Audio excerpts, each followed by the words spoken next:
Hey, it's Michelle. And it's your girl, Laura Nicole, and this is Couch Talk. Just two girls, one couch, a few special guests, and way too many thoughts. From late night chats to did that really just happen moments, we're unpacking it all. Relationships, parenting, adulting, life, love, and everything in between. No filters, no judgment, just laughs, real talk, and maybe a few questionable takes. So grab a drink, get comfy, and take a seat. This is Couch Talk. Hey, it's your girl, Laura Nicole. And it's Michelle. We have a really great show for you today. We have our friend and resident pelvic floor therapist, Danielle Rivera, with us today. So this is going to be really excited. Thank you for joining us on the couch. So just a little bit about Danielle. Danielle is a pelvic floor expert. She's the founder of the Right Balance. She's got over 25 years experience in physical therapy. She earned her master's in physical therapy at the University of Miami and then her doctorate of physical therapy. She created the Right Balance physical therapy, and she loves talking all things pelvic health. So before we get started, I just wanted to thank you for coming and being a part of our first taped episode. So thank you for coming and joining us today. Thank you, Michelle. Yeah, I'm so excited to be here. We're excited. We've been talking about you for a while because we know that there's a lot that we're going to learn today. And I have to tell you, every time we laugh, we say we need to call Danielle.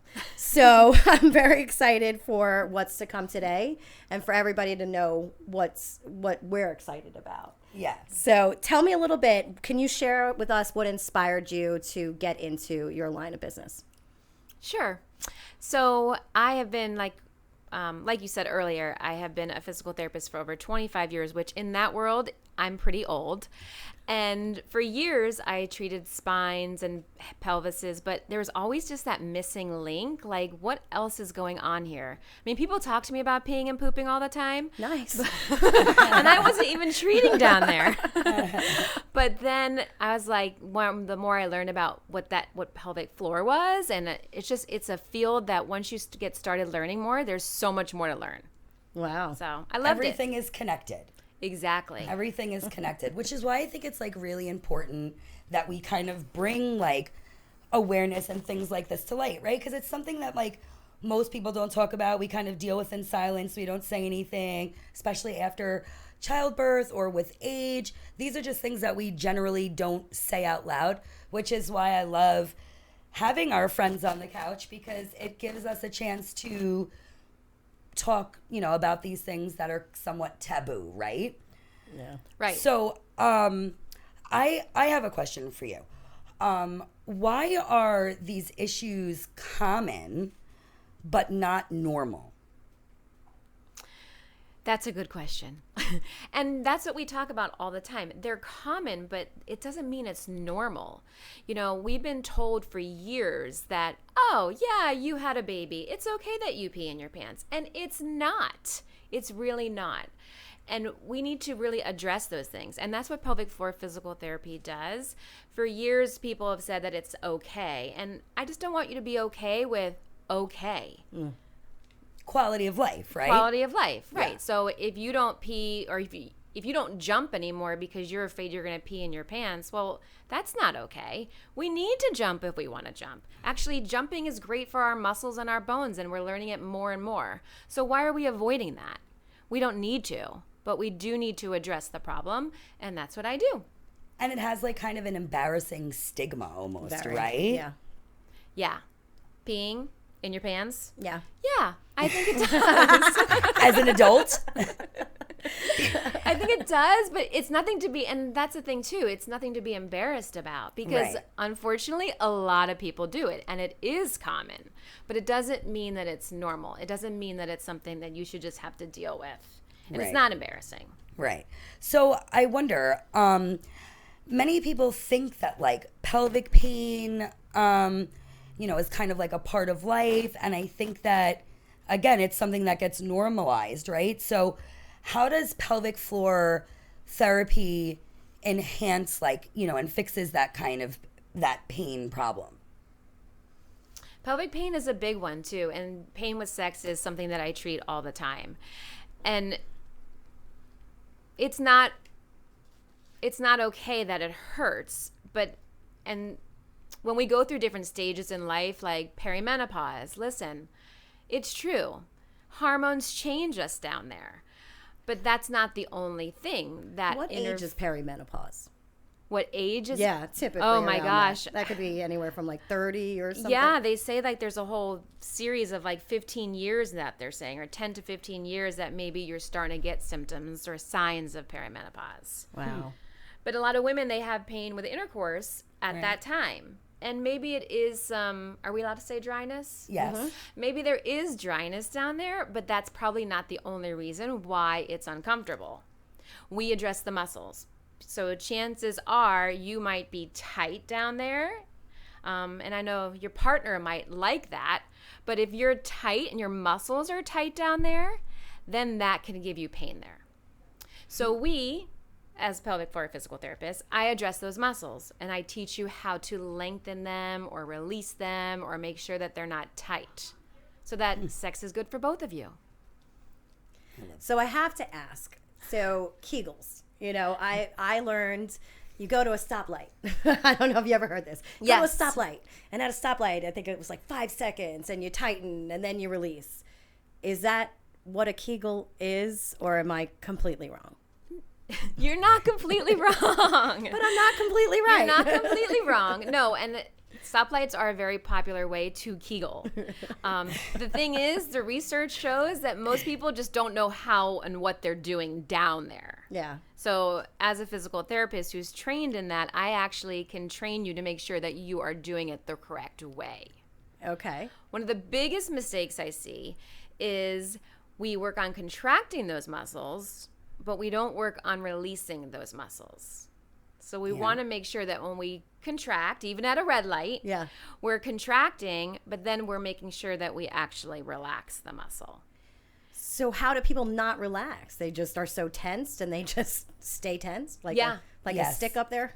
Yeah, like just generally people, and listen, some people do need to just practice the strengthening and do the tensing that muscle, but the learning how to release that muscle is sometimes just, it's harder than learning to contract the muscle. I feel like I carry all of my stress in my pelvis, right? We've talked about this before when we've sat, and I feel like I'm constantly tense, and I feel like probably a lot of women are, right? Because like life is tough, so like when you're tense or you're, I think it's like goes through your whole body, right? Like if But you're how do you tense, know if you're holding it in your pelvic? oh, I feel it. Okay. I can absolutely. You can absolutely. I was like, People my don't. stress is in my head. No, but I mean, like I'm talking about like the tenseness, like the Understood. tightness in your body. When you're tense, like even if you're going through something, it's like in your mind. If you're tense, your whole body is tense. Am I right? So like I think it kind of affects all of that. No. Yeah, so sometimes people are tense, and sometimes we hold tension in our neck, our head. Some of us hold it in our pelvis. So there's actually, we could be tense, but there's also like muscle tension or tightness there. Right. So here's an example that's something, I have so many things I could say. But one thing is like when we clench or tighten our jaw, if we're a person who clenches our jaw, chances are we're clenching down there. Stop it. There so it I have is. TMJ. There it is. But yet I have bladder issues. So yes. Because we're clinching, we're not doing it the right way. So what is it? Hold it in and clench for 5 seconds and then release? So like, so the tightening and the holding it in, yes, is part of the Kegel. Okay. But we're saying, what we're talking about is you might have, The release. as a clencher or as a TMJ person who tends to have like tightness and clenches there, you might be clenching down there and you don't even know it. Interesting. So if See? those muscles are tense all the time and you're not releasing those muscles, then you could also have, not saying that you have it, but if you could have leaking or pain down there because you're just always tense. Yeah. But we don't Interesting. know exactly until you have an evaluation Yeah. from a pelvic floor therapist. Wow. Yeah. Which is what I really hope Definitely that gonna have to. I hope And that you've more been to women one do. before. I have. Yeah. I have. And that's why when I had first met Michelle at the South Florida Women's Networking meeting, and I was like, like I've done this before. It happens to be with somebody she knows. And that's why I'm kind of like, I get what she's saying because I've seen one. I'm so bad. I need to go back. I'm just going to see, Danielle at this point. I feel like she can totally, I think more women should. Yeah. If this is something that's affecting your daily life, then it's something we can take control of. And is it just women? It's women and men. I see more women, but I do see men actually. Men do have, the way our anatomy is, I think it's more common with women, and we do talk a lot more, right? You think about how hard it is to talk as a woman about these things, and where sometimes it's like, oh, well, you're pregnant, you're going through perimenopause. Of course you're having problems, but even more difficult for men to talk about it. So yes, they do have some concerns down there that we address. Pain is a big one of them. I was going to say, is it the same kind of issue then? Similar, like the urination or the, like that feeling of, having to, pee constantly or peeing when you're jumping or running or do they leak? Yeah, there it is. I wasn't going with it, but there it is. Where's the bell for that one? Do they leak? There I'd like it is. to know they're going through some of the same things we have to go through. I think sometimes they do leak. I don't treat tons of leaking in men, and that's just because it depends on who's coming to you, right? Right. But I do treat pelvic pain for men, so that can be anywhere down there.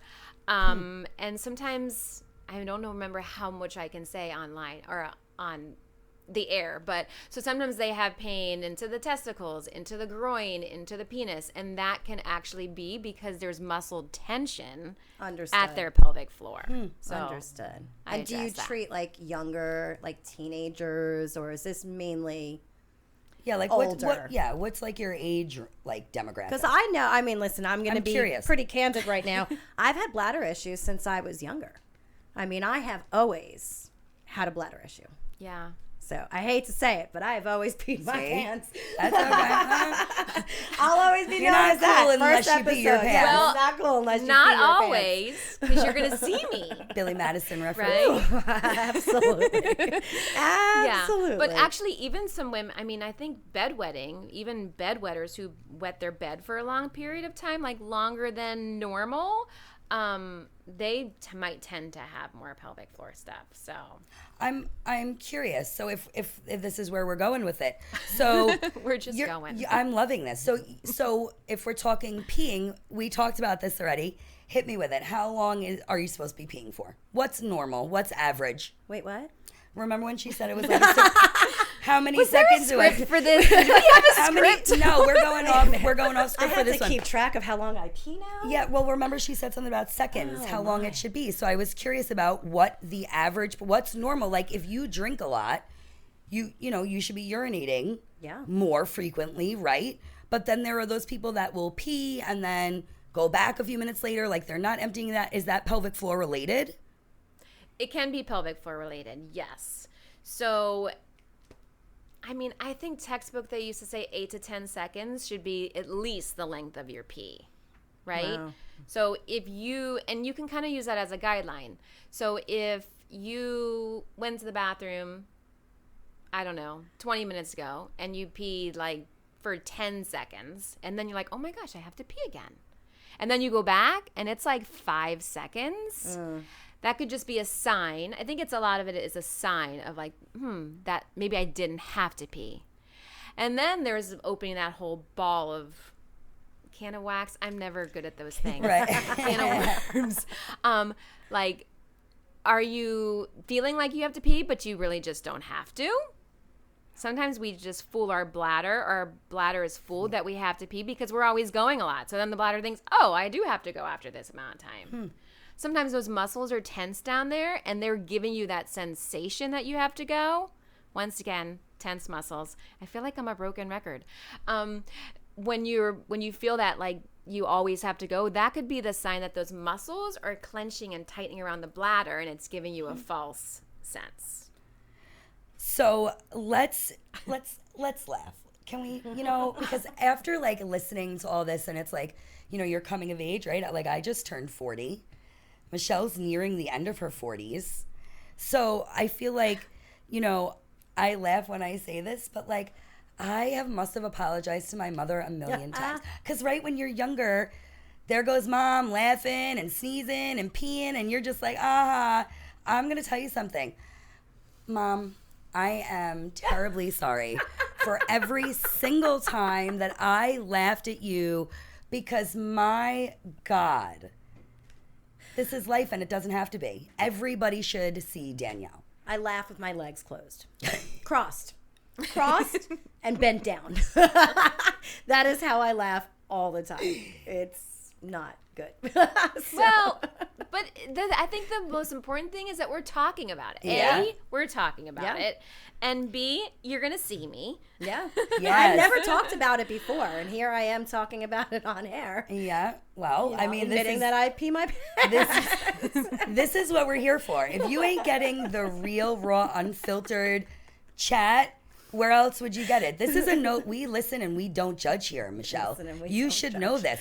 So, Can I say something about that? Yes, absolutely. Before I forget? Yeah. So I was thinking too, a lot of times you've been told that it's just normal, or you've gone to the OB or the GYN and they've said, oh, there's nothing wrong down there.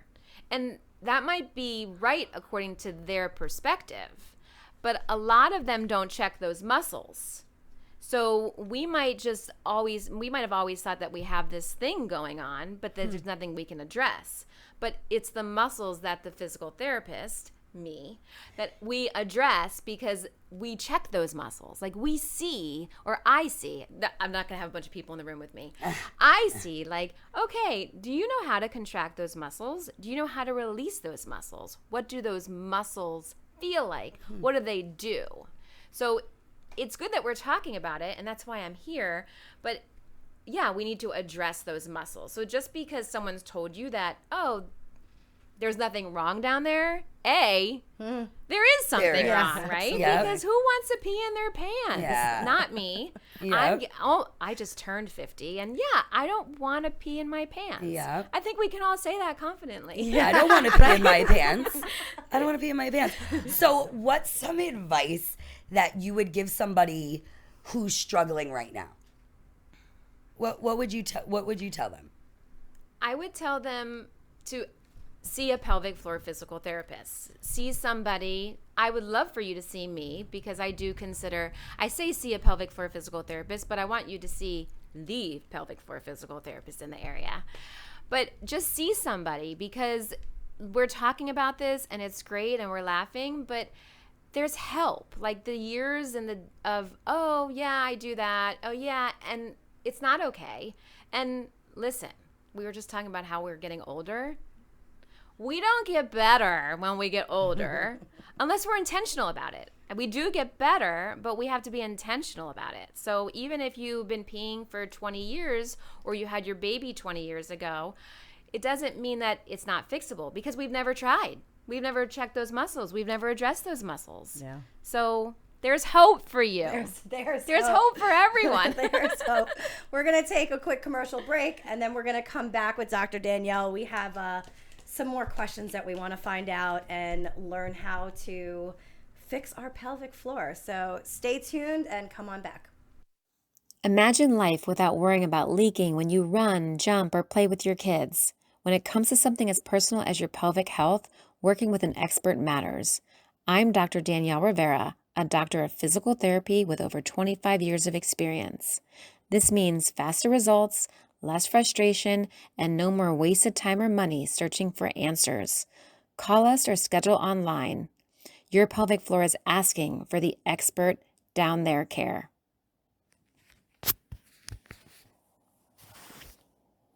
You've been watching Couch Talk with Lauren and Michelle, and now let's get back to our show. And we're back on the couch with Danielle, our resident and friend pelvic floor therapist.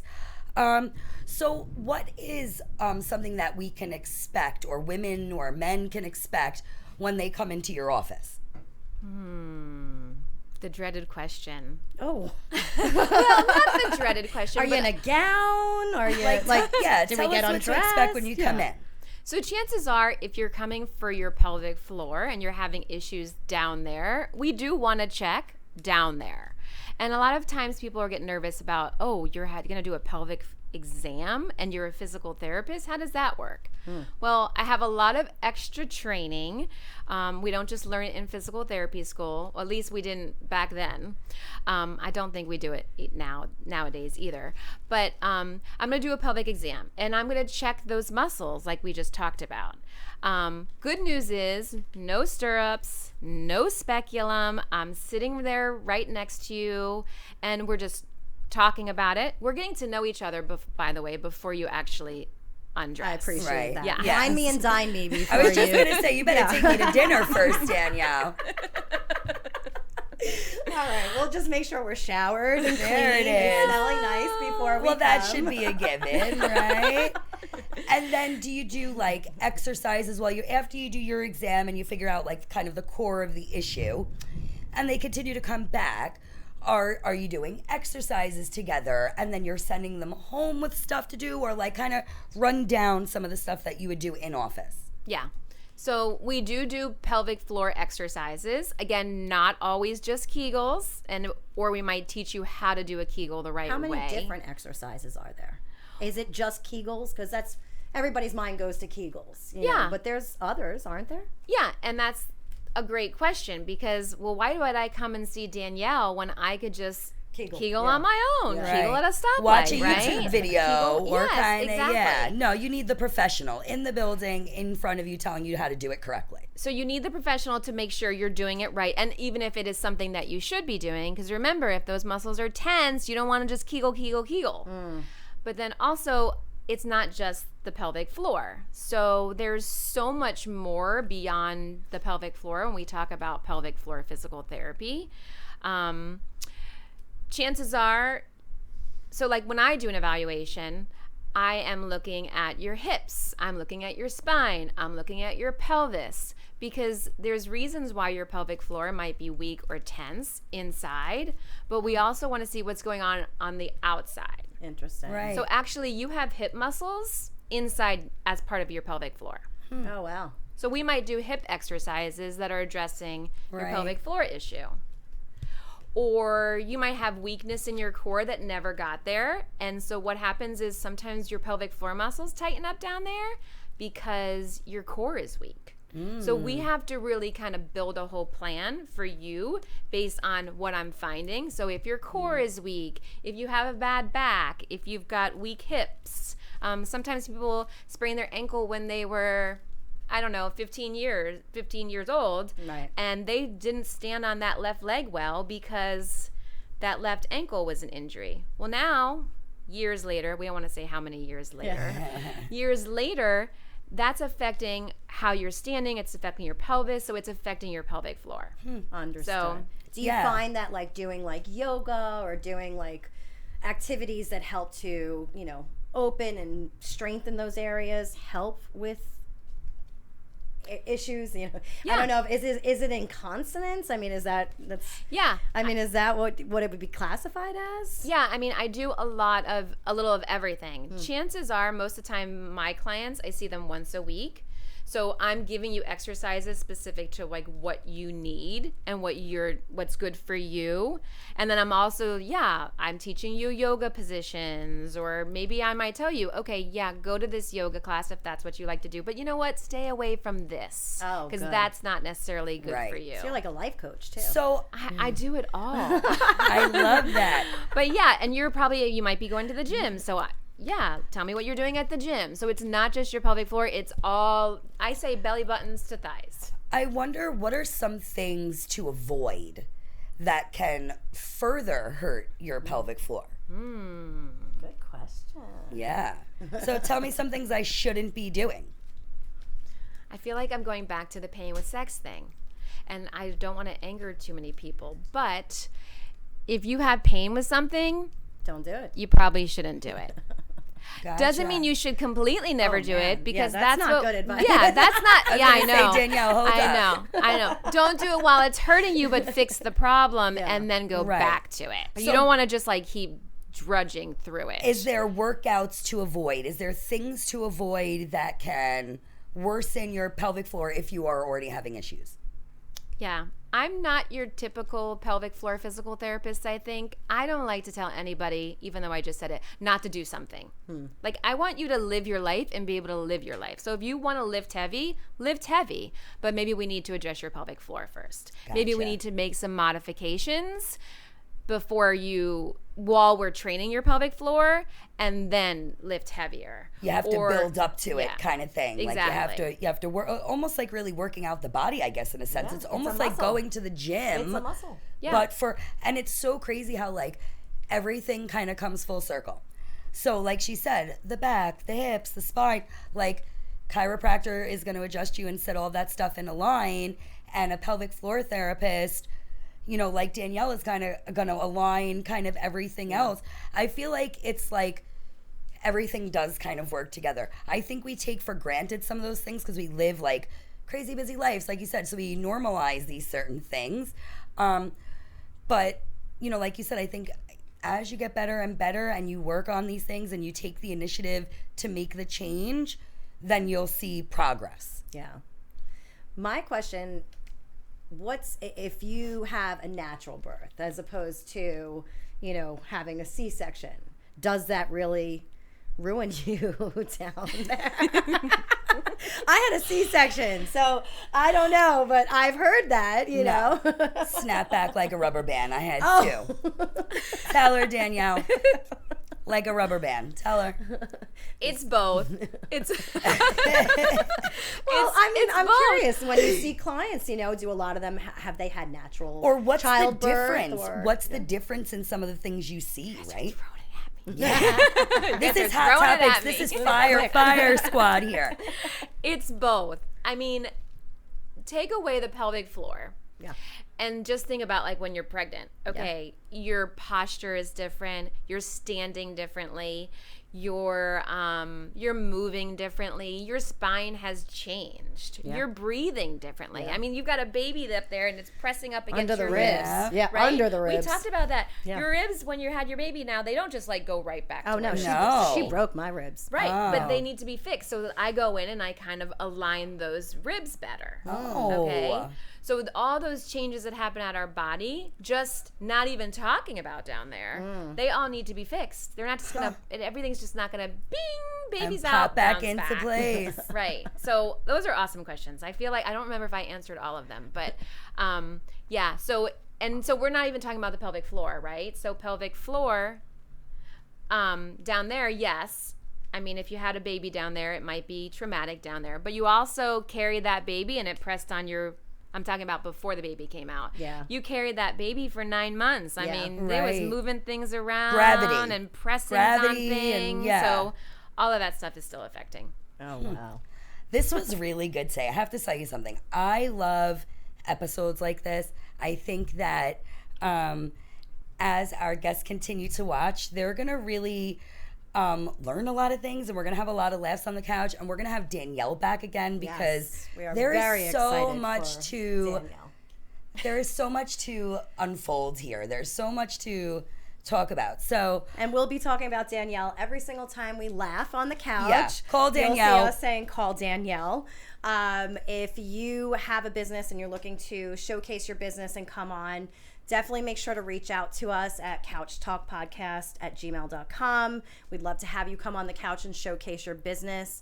We want to thank Danielle for being here with us today. We have been waiting for this episode for a month. This is really exciting. So excited. You have no idea. We have been so excited for you. And don't forget to like, follow, and share the Brooklyn Cafe TV and Couch Talk podcast on all social media and streaming platforms. And Danielle, how can they find you again? They can find me on Instagram at Dr. D Pelvic PT. I'm located in West Palm Beach off of Palm Beach Lakes Boulevard, just east of the mall. You can come see me and go shopping right at the same time. Also, my email or my website is therightbalancept.com. Oh, phone number too, 561-229-0873. And we'll meet you here next time back on the couch. We said it. You're welcome. Hey, it's Michelle. And it's your girl, Laura Nicole. And this is Couch Talk. Just two girls, one couch, a few special guests, and way too many thoughts. From late night chats to did that really just happen moments, we're unpacking it all. Relationships, parenting, adulting, life, love, and everything in between. No filters, no judgment, just laughs, real talk, and maybe a few questionable takes. So grab a drink, get comfy, and take a seat. This is Couch Talk.